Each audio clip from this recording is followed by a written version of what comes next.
Welcome to this fourth edition of the Switzerland-Japan Economic Forum. Imagine an overall loss in global economic value of 14% by 2050. According to a recent study by Swiss Re, this is what we must expect if we do not meet the 2050 net zero emissions targets. Setting such a transformational objective is one thing, achieving it is quite another. With the landmark Paris Agreement on climate change, a promising movement of carbon neutrality is taking shape. Japan's former Prime Minister announced ambitious targets of carbon neutrality by 2050 and a 46% reduction of the country's carbon footprint in 2030.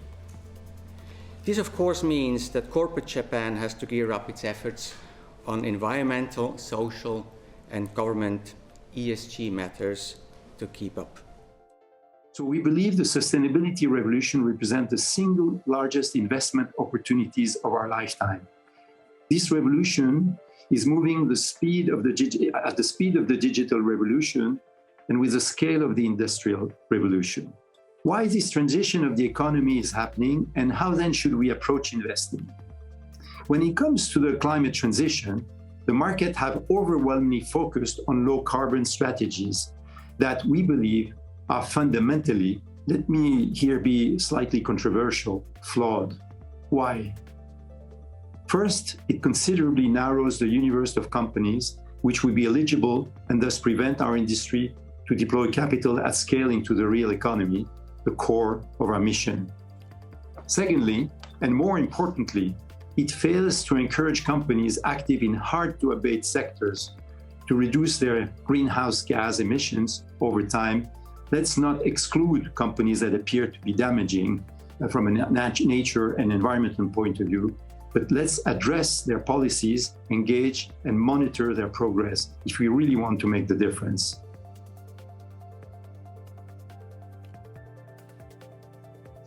Switzerland should become one of the leading global financial centers for sustainable finance.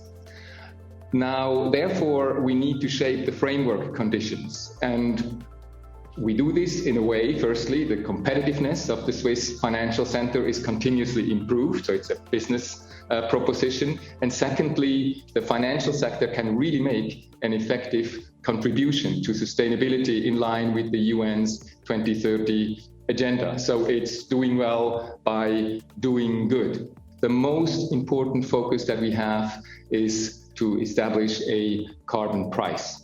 Well-functioning financial markets adapt to real economic conditions and their changes. So if, for example, activities with high carbon emissions become over time less profitable and riskier through the use of climate policy instruments, this makes them more expensive to finance.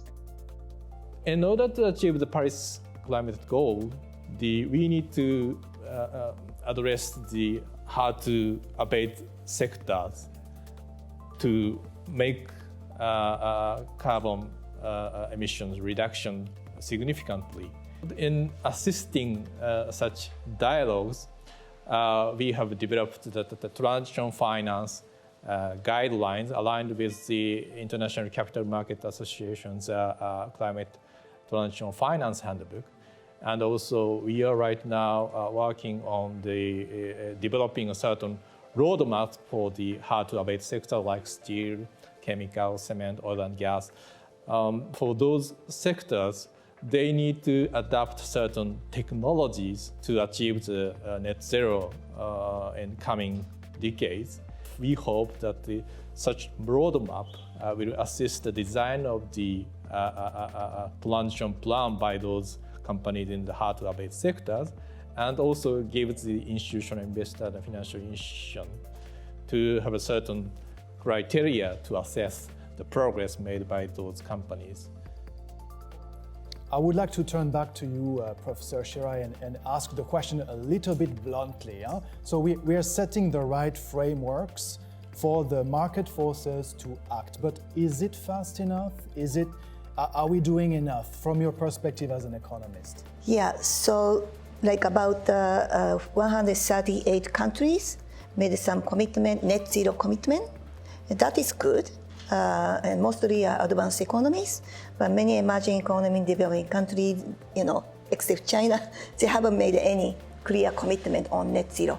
But having said that, I mean, it's nice to see this net zero commitment, but I think many countries, they haven't really come up with credible strategy.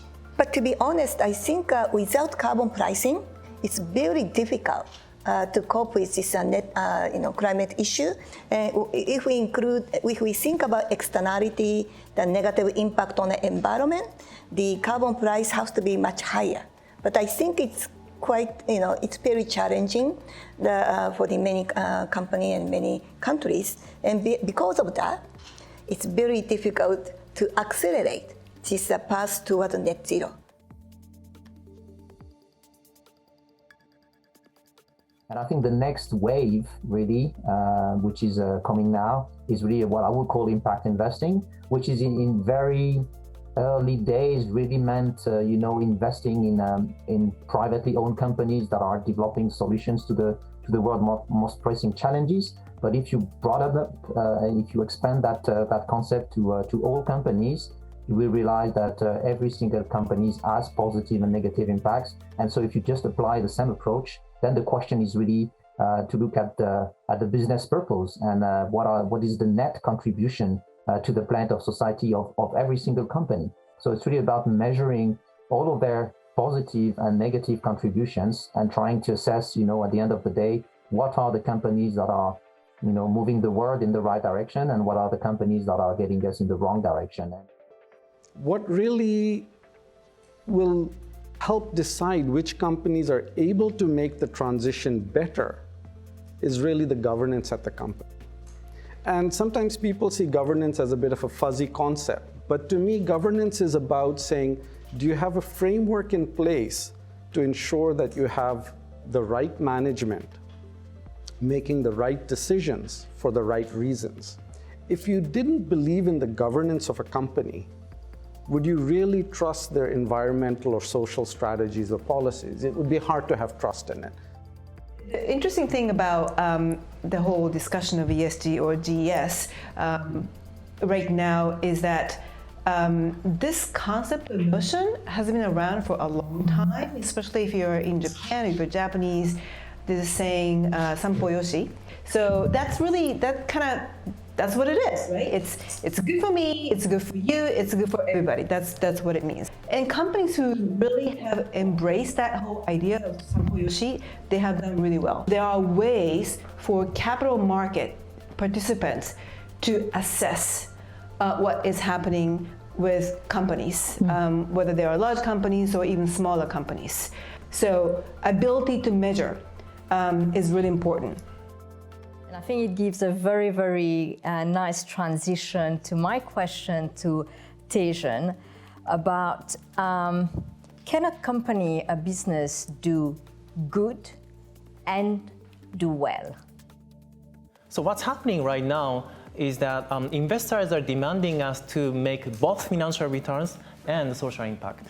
And there are two ways, in my opinion. The first is to pick up the right market, especially the growing market. There is a second way, which is innovation. If we innovate the way we do the business, we can bring better values to our customers while making more profit. And that's what the great companies in the world are doing these days. IMD colleagues have identified 6 key lessons from the top players in this field. 1. Anchor a commitment to climate in your purpose. 2. Set the tone from the top. 3. Integrate sustainability into your strategy. 4. Add sustainability to each role. And 5. Focus on issues that matter. And the last one, 6. Change a few systems to facilitate transformation.